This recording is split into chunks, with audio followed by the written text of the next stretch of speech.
कहानी की शुरुआत में हमें एक आदमी को दिखाया जाता है जो अपनी फैमिली के साथ छुट्टियां मनाने आया होता है, लेकिन तभी अचानक से पूरी धरती हिलने लगती है। बीच पर रखा हर एक सामान हिलने लगता है और जैसे ही वो लोग मुड़कर देखते हैं तो पेड़ एकदम से गायब होने लगते हैं और एक तीखी दहाड़ के साथ समुद्र का पानी उनके रिजॉर्ट की तरफ आ रहा होता है और एकदम से बाढ़ बन जाती है। सभी लोग उसके अंदर बह जाते हैं। अब लिया किसी चमत्कार की तरह जिंदा बच गई थी। वह एक पेड़ के तने को कसकर पकड़े हुए थी और अपने सामने फैली तबाही को देख रही थी। चारों तरफ सिर्फ बर्बादी ही बर्बादी थी, लेकिन ये हालत ऐसा थी कि उसके लिए जिंदा रहना भी किसी सजा से कम नहीं था। उसने अपने पति और बच्चों को खो दिया था और इस दर्द को वह बिल्कुल सहन नहीं कर पा रही थी। इससे भी ज्यादा दुखद बात यह थी कि उसकी दर्द भरी चीखें भी उस उफनते हुए समुद्री पानी में कहीं खो जा रही थीं। उसका शरीर बुरी तरह से घायल हो चुका था और बार बार ऐसा महसूस हो रहा था कि उसका शरीर लगातार चोट खा रहा है। इसी पूरी निराशा के बीच अचानक उसे अपने बड़े बेटे लुकास की आवाज सुनाई देती है। लड़का ज्यादा दूर नहीं था, लेकिन तेज बहाव में बुरी तरह फंसा हुआ था। पानी इतना तेज था कि उसे कहीं भी पकड़ने के लिए सहारा नहीं मिल पा रहा था और वह लगातार बहता जा रहा था। लिया बिना एक सेकंड सोचे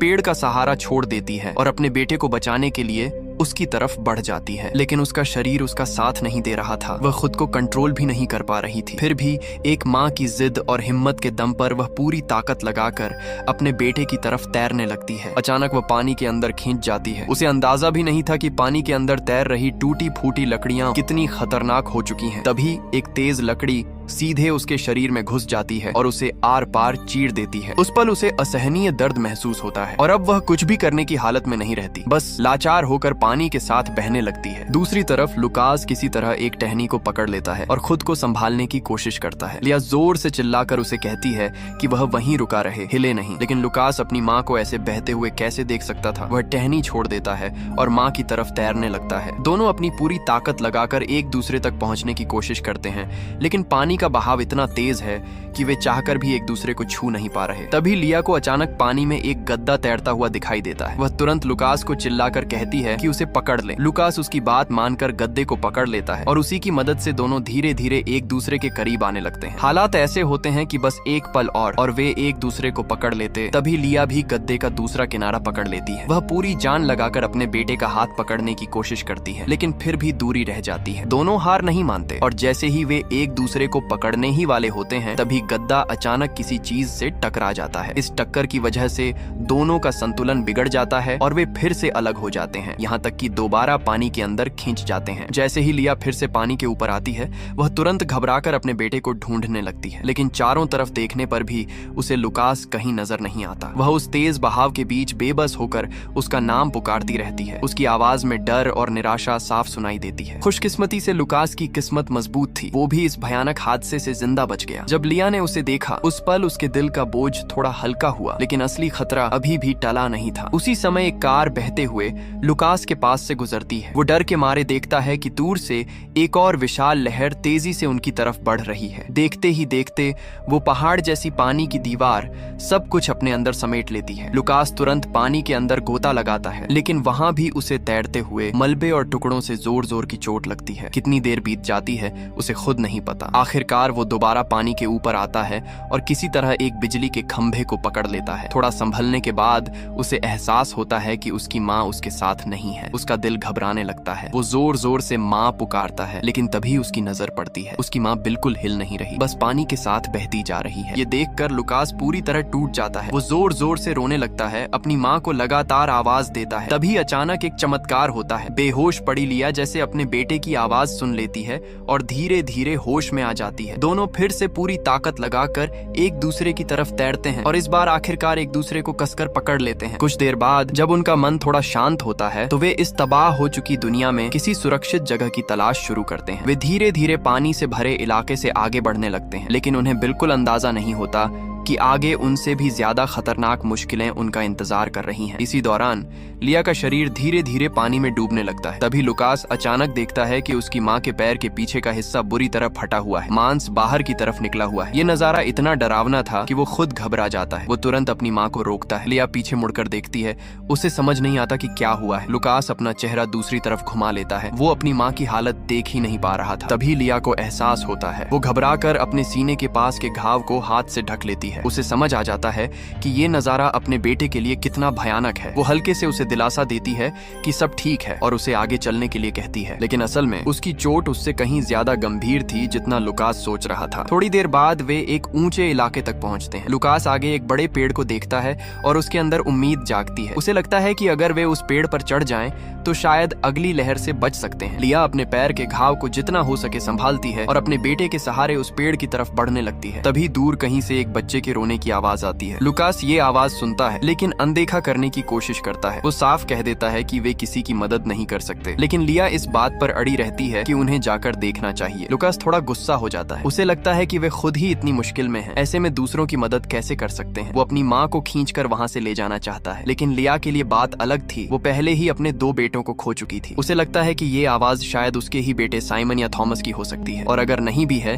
तो भी शायद यही आखिरी मौका है जब वे किसी की मदद कर सकते हैं। माँ की ये बात लुकास के दिल को छू जाती है। वो मान जाता है और दोनों उस आवाज की दिशा में जाने लगते हैं। आखिरकार उन्हें एक कोने में एक छोटा लड़का मिलता है जिसका नाम डेनियल होता है। वो बच्चा पूरी तरह सुरक्षित था, उसे कोई चोट नहीं लगी थी। हालांकि वो उसका भाई नहीं था, फिर भी लुकास उसे एक बड़े भाई की तरह संभालता है, उसे शांत करता है। इसके बाद वो अपनी माँ और डेनियल को लेकर उस बड़े पेड़ की तरफ वापस जाता है। लुकास को ये बिल्कुल अंदाजा नहीं था कि जिस अनजान बच्चे को उसने अभी बचाया है वही आगे चलकर उसके टूटे हुए परिवार को जोड़ने में एक अहम कड़ी बनेगा। लुकास पहले खुद पेड़ पर चढ़ता है और उस छोटे बच्चे को ऊपर सुरक्षित बैठा देता है। फिर वो अपनी माँ को ऊपर खींचने के लिए हाथ बढ़ाता है, लेकिन लिया मना कर देती है। वो नहीं चाहती कि उसका बेटा और ज्यादा तकलीफ उठाए। वो खुद चढ़ने की कोशिश करती है, लेकिन उसके घाव का दर्द इतना ज्यादा होता है कि वो एक कदम भी ठीक से नहीं बढ़ा पाती। ये देखकर लुकास तुरंत मदद के लिए आगे आता है। वो अपने हाथों को जोड़कर एक सहारा बनाता है ताकि उसकी माँ उस पर पैर रखकर ऊपर चढ़ सके। इस बार लिया मना नहीं करती। लुकास का छोटा सा शरीर उस वक्त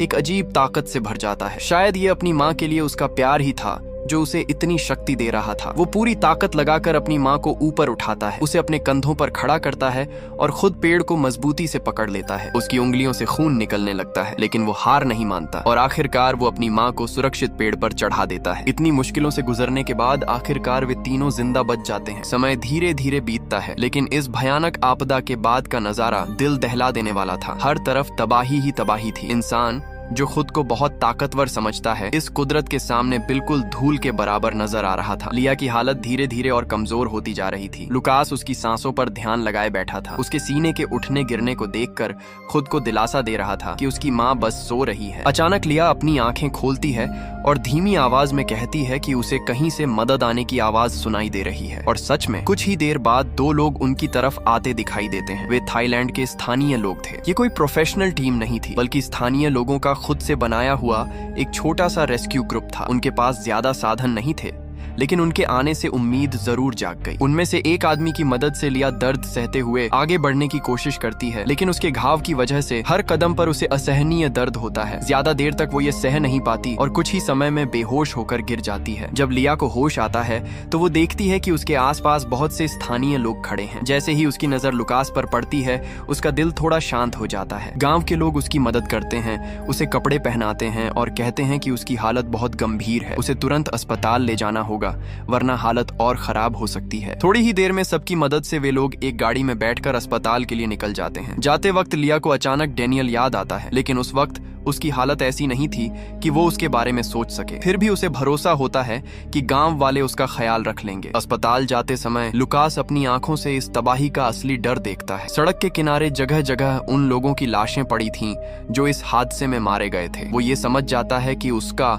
और उसकी माँ का जिंदा बच जाना किसी चमत्कार से कम नहीं है। अस्पताल पहुंचने के बाद लुकास अपनी माँ के पास से एक पल के लिए भी दूर नहीं जाता। उसे डर था कि कहीं वो फिर से उसे खो ना दे। अस्पताल में इतनी भीड़ थी कि हर जगह लोग ही लोग थे। वही आदमी जिसने उनकी मदद की थी बहुत मुश्किल से लिया के लिए एक बेड ढूंढ पाता है। वो लुकास से कहता है कि अपनी माँ का ध्यान रखना और फिर वहां से चला जाता है। ये अजनबी लोग लुकास के लिए अंधेरे में एक रोशनी की तरह थे, जिन्होंने बिना जाने उसकी मदद की। लुकास अपनी माँ के पास बैठता है और सोचता है कि अब सब ठीक हो जाएगा, लेकिन तभी अचानक लिया का शरीर बेकाबू होकर कांपने लगता है। उसकी हालत बिगड़ने लगती है। उसे तुरंत एंटीबायोटिक दवाइयों की जरूरत होती है। वो लुकास से कहती है कि जल्दी से दवाइयों की अलमारी से दवा लाकर दे, लेकिन समस्या ये थी कि सभी दवाइयों के नाम थाई भाषा में लिखे थे, जो लुकास समझ ही नहीं पा रहा था। तभी सही समय पर डॉक्टर वहां पहुंच जाते हैं। लिया जल्दी जल्दी उन्हें समझाती है कि कि उसे एंटीबायोटिक चाहिए। वो अपनी हालत बताते हुए उनसे गुहार लगाती है कि उसकी जान बचा लें। डॉक्टर तुरंत दवा लेकर आते हैं और 2 डॉक्टर मिलकर उसका इलाज शुरू करते हैं। वे उसके घाव को साफ करते हैं, टांके लगाते हैं। लिया दर्द से तड़प रही होती है, लेकिन फिर भी खुद को संभालने की कोशिश करती है। ये सब कुछ लुकास अपनी आंखों से देख रहा था। अपनी माँ के खुले घाव को देखकर उसका दिल टूट रहा था। वो ये सब देख नहीं पाता और अपना चेहरा दूसरी तरफ घुमा लेता है। किसी अपने को इस हालत में देखना हर किसी के बस की बात नहीं होती। इलाज के बाद लिया को एक बेड पर आराम करने के लिए लिटा दिया जाता है। अब लुकास उसकी देखभाल करने लगता है। वो एक संतरा छीलकर अपनी माँ को खिलाता है। इस छोटे से पल में दोनों को थोड़ी राहत मिलती है। कम से कम वे अभी एक दूसरे के साथ तो हैं। इसी बीच लिया की नजर बगल वाले बेड पर पड़ी एक महिला पर जाती है। उस महिला की आंखें बिल्कुल खाली थीं, जैसे उसने इतना कुछ देख लिया हो कि अब उसमें कोई भावना ही नहीं बची। लिया उससे बात करने की कोशिश करती है, लेकिन वो कोई जवाब नहीं देती। तब लिया लुकास से कहती है कि उसे भी थोड़ा संतरा दे दें। जैसे ही लुकास संतरा उसके पास ले जाता है, अचानक वो महिला जोर जोर से कांपने लगती है। लिया को लगता है कि उसे उल्टी आने वाली है। वो जल्दी से लुकास से कहती है कि उसका सिर साइड में कर दे ताकि उसे घुटन ना हो। लेकिन जैसे ही वो ये कहती है, महिला अचानक खून की उल्टी करने लगती है। ये देखकर लिया तुरंत नर्स को बुलाने के लिए चिल्लाती है। उसे समझ आ जाता है कि शायद उस महिला के अंदरूनी अंगों को भी गंभीर चोट लगी है। लेकिन अगले ही पल लिया को खुद भी उल्टी जैसा महसूस होने लगता है। शायद उसके अंदरूनी अंग भी बुरी तरह से चोटिल हो चुके थे। वो भी जोर जोर से खून की उल्टी करने लगती है। ये देखकर लुकास बुरी तरह डर जाता है। नर्स तुरंत वहाँ आती है और उसकी मदद करती है। लुकास अपनी माँ से कहता है कि वो उल्टी करना बंद कर दे, लेकिन लिया के बस में कुछ नहीं होता। आखिरकार कुछ देर बाद वो रुकती है। भले ही वो खुद बहुत डर चुका था, लेकिन फिर भी लुकास अपनी माँ के पास ही रहता है और उसकी देखभाल करता रहता है। दूसरी तरफ एक आदमी मलबे के बीच पागलों की तरह अपनी पत्नी और बच्चों को ढूंढ रहा था। उसका नाम हेनरी था। वो लिया का पति और लुकास का पिता था। वो काफी समय से उन्हें ढूंढ रहा था, लेकिन अब तक उसे अपनी पत्नी और बड़े बेटे का कोई पता नहीं चला था। असल में वो आदमी पूरे समय होटल के आसपास ही खोज करता रहा था, लेकिन उसकी किस्मत से उसके छोटे दोनों बेटे थॉमस और साइमन सुरक्षित थे। इसलिए वो एक तरफ दोनों बच्चों का ख्याल रख रहा था और दूसरी तरफ लिया और लुकास को ढूंढने की कोशिश कर रहा था। तभी उसे खबर मिलती है कि सभी बचे हुए लोगों को पहाड़ के ऊपर बने एक सुरक्षित कैंप में ले जाया जा रहा है। ये सुनकर वो एक मुश्किल फैसले के सामने खड़ा हो जाता है। क्या वो अपने छोटे बच्चों के साथ सुरक्षित जगह चला जाए या यहीं रुककर अपनी पत्नी और बड़े बेटे को ढूंढता रहे? उसका दिल मानने को तैयार नहीं था। वो सोचता है क्या पता लिया और लुकास अभी भी यहीं कहीं मलबे में हो। अगर वो चला गया और उन्हें नहीं ढूंढ पाया तो? आखिरकार वो भारी दिल से फैसला लेता है। वो अपने 7.5 साल के बेटे थॉमस को कहता है कि वो अपने छोटे भाई साइमन का ध्यान रखे। अंदर से टूटते हुए भी वो यही कर सकता था। वो दोनों बच्चों को एक ट्रक पर बैठा देता है और एक साथ जा रही महिला के हवाले कर देता है। वो उससे वादा करता है कि वो उन्हें जरूर ढूंढकर उनके पास आएगा। जैसे ही ट्रक दूर जाता है, एक पिता का दिल जैसे अंदर से कट जाता है, लेकिन उसके पास रुककर दुख मनाने का समय नहीं था। वो तुरंत मुड़ता है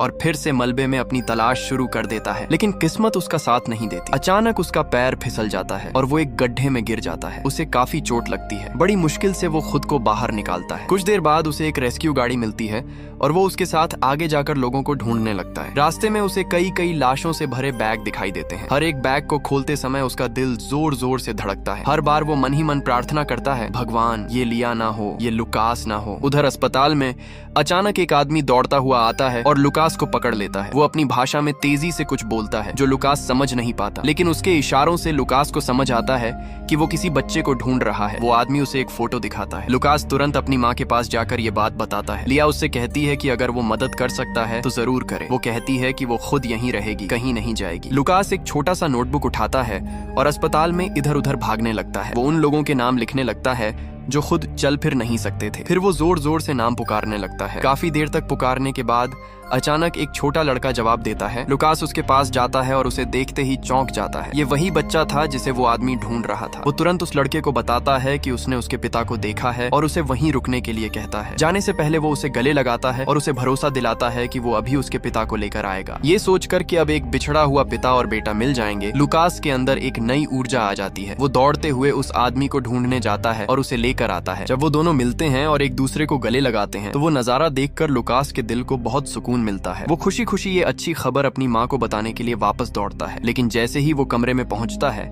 वो देखता है कि बेड खाली है। लिया वहाँ नहीं होती। वो एकदम सन्न रह जाता है। वो बगल में बैठी उसी सुन्न सी महिला से पूछता है, लेकिन उससे कोई जवाब नहीं मिलता। अब लुकास घबरा जाता है। वो पूरे वार्ड में जोर जोर से माँ पुकारने लगता है। उसकी आवाज बैठ जाती है, लेकिन वो रुकता नहीं। तभी कुछ लोग उस बेड को हटाने आते हैं। लुकास उन्हें रोक देता है। वो किसी को भी अपनी माँ माँ की जगह लेने नहीं देना चाहता। वो स्टाफ से बहस करने लगता है। तभी नर्स एना वहाँ आती है और उसे शांत करने की कोशिश करती है। लुकास उसे बताता है कि उसकी माँ अभी यहीं थी और अचानक गायब हो गई। एना रजिस्टर चेक करती है और उसे भरोसा दिलाती है कि वो उसकी माँ को ढूंढने में मदद करेगी। धीरे धीरे एना उसे शांत करती है। कुछ देर बाद वो उसे एक बड़े टेंट में ले जाती है। वहाँ बहुत सारे बच्चे बैठे होते हैं, कुछ छोटे कुछ बड़े, सभी के चेहरे खाली और डरे हुए थे। लुकास को समझ नहीं आता कि अब आगे क्या होगा। उसके दिमाग में बस एक ही बात चल रही थी, उसकी माँ कहाँ है। थोड़ी देर बाद एना फिर आती है। वो उससे कुछ सवाल पूछती है और फिर उसके शरीर पर एक टैग चिपका देती है। जैसे ही वो टैग लगाया जाता है, लुकास को धीरे धीरे समझ आने लगता है कि इसका क्या मतलब है, लेकिन वो इस सच को मानना नहीं चाहता। वो इधर उधर देखता है। बाकी बच्चों के शरीर पर भी वैसे ही टैग लगे हुए थे। अब उसे पूरी तरह समझ आ जाता है, शायद उसकी माँ अब कभी वापस नहीं आएगी। ये सोचकर वो एक कोने में बैठ जाता है, सिर झुका लेता है और धीरे धीरे रोने लगता है, इतना धीरे कि उसकी आवाज भी बाहर नहीं निकलती। रात हो जाती है। लुकास बिस्तर पर लेटा हुआ होता है,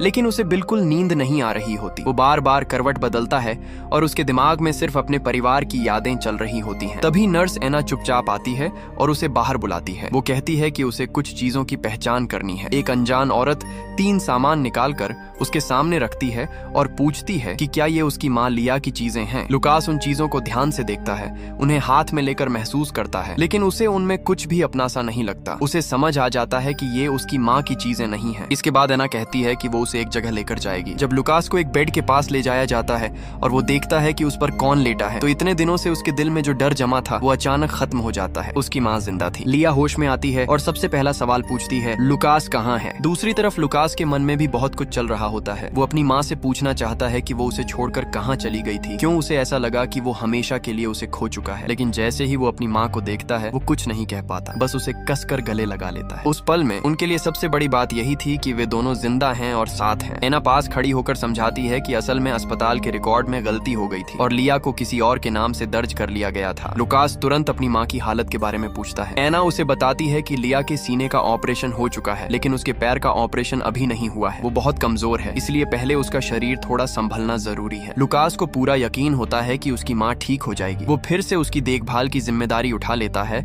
और हर समय उसके पास रहने लगता है। एक दिन जब लुकास अस्पताल के कॉरिडोर में चल रहा होता है, अचानक उसे एक जाना पहचाना चेहरा दिखाई देता है। वो डेनियल था, वही छोटा लड़का जिसे उसने और उसकी माँ ने बचाया था। लुकास उसे देखता है और उसके पीछे पीछे जाता है। वो देखता है कि डेनियल एक आदमी के साथ हंसते खेलते हुए बाहर खड़ा है। वो अपने पिता के साथ था। ये देखकर लुकास के दिल को बहुत सुकून मिलता है। वो खुश होकर ये खबर अपनी माँ को बताने के लिए वापस जाता है, लेकिन जैसे ही वो कमरे में पहुंचता है, लिया उसे अपने पैर दिखाने के लिए कहती है। लुकास का दिल घबरा जाता है। उसे समझ आ जाता है कि उसकी माँ की हालत शायद और बिगड़ गई है, लेकिन वो सीधे सच नहीं बोलता। वो बस धीरे से कहता है कि सब ठीक हो जाएगा। इसके बाद वो चुपचाप एना के पास जाता है और उसे अपनी माँ की हालत के बारे में बताता है। एना उसे भरोसा दिलाती है कि वो जल्दी ही ऑपरेशन का इंतजाम करेगी। दूसरी तरफ हेनरी अभी भी अपनी पत्नी और बेटे को ढूंढ रहा होता है। वो आखिरकार उसी अस्पताल में पहुंचता है। ये उसकी लिस्ट का आखिरी अस्पताल था, लेकिन अस्पताल के बाहर गाड़ी रोकने की इजाजत नहीं होती। ड्राइवर उसे जल्दी करने के लिए कहता है। हेनरी उससे सिर्फ 5 मिनट मांगता है और किसी तरह वो मान जाता है। हेनरी जल्दी जल्दी अंदर जाता है और हर कमरे में ढूंढने लगता है, लेकिन किस्मत फिर उसके साथ खेल खेलती है। उसी समय जब वो नीचे जा रहा होता है,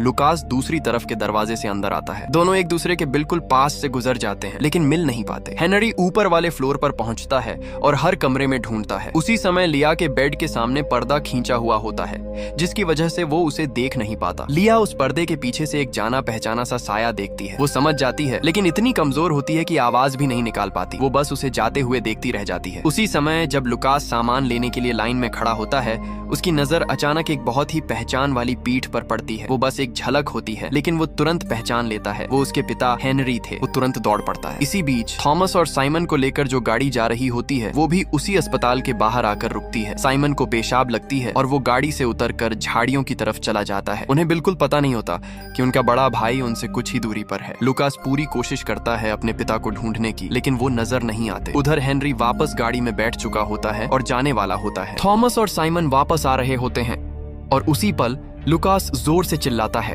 आखिरकार तीनों भाई एक दूसरे को देख लेते हैं और दौड़कर एक दूसरे को कसकर गले लगा लेते हैं। लुकास इतना इमोशनल हो जाता है कि उससे कुछ बोला ही नहीं जाता। उस पल से ज्यादा कीमती उसके लिए कुछ नहीं था। तभी वो ऊपर देखता है, उसका पिता हेनरी उनकी तरफ आ रहा होता है। लुकास दौड़कर उसके पास जाता है और उसे गले लगा लेता है। इतने दिनों का डर, दर्द और अकेलापन सब उसकी आंखों से आंसुओं के रूप में बाहर निकल आता है। हेनरी भी अपने बेटे को कसकर पकड़ लेता है। उस पल की गर्माहट उनके सारे जख्मों को भरने के लिए काफी थी। कुछ देर बाद लुकास अपने पिता को बताता है कि माँ भी इसी अस्पताल में है। हेनरी ये सुनकर एकदम रुक जाता है और फिर लुकास उसे लेकर लिया के पास जाता है। जब लिया अपने पति और दोनों छोटे बेटों को अपने सामने जिंदा देखती है तो उसे यकीन ही नहीं होता कि ये सच है। लेकिन जैसे ही वो अपने पति का हाथ पकड़ती है उसे एहसास होता है उसका परिवार वापस आ गया है। कुछ देर बाद लिया को ऑपरेशन के लिए ले जाया जाता है। परिवार बाहर खड़ा होकर बेसब्री से इंतजार करता है। आखिरकार डॉक्टर बाहर आता है और बताता है ऑपरेशन सफल रहा। इसके बाद वे सभी सिंगापुर के लिए फ्लाइट लेते हैं जहाँ लिया का आगे का इलाज होना था। जाने से पहले लुकास अपनी माँ के पास आता है और उसे एक छोटी सी बात बताता है। वो कहता है कि उसने डेनियल को उसके पिता के साथ खुश देखा। ये सुनकर लिया की आंखों में अपने बेटे के लिए गर्व साफ दिखाई देता है। यहीं पर कहानी खत्म होती है। ये एक सच्ची घटना पर आधारित कहानी है। इस आपदा ने सब कुछ छीन लिया, लेकिन जो नहीं छीन पाई वो थी इंसान की उम्मीद और जिंदा रहने की चाह। ये कहानी हमें दिखाती है कि सबसे गहरे अंधेरे में भी एक छोटी सी रोशनी होती है और वो रोशनी होती है ये एहसास कि मैं अभी भी जिंदा हूँ। आपको वीडियो अच्छी लगी हो तो वीडियो को लाइक एंड चैनल को सब्सक्राइब जरूर करें। मिलते हैं नेक्स्ट वीडियो में, तब तक के लिए बाय।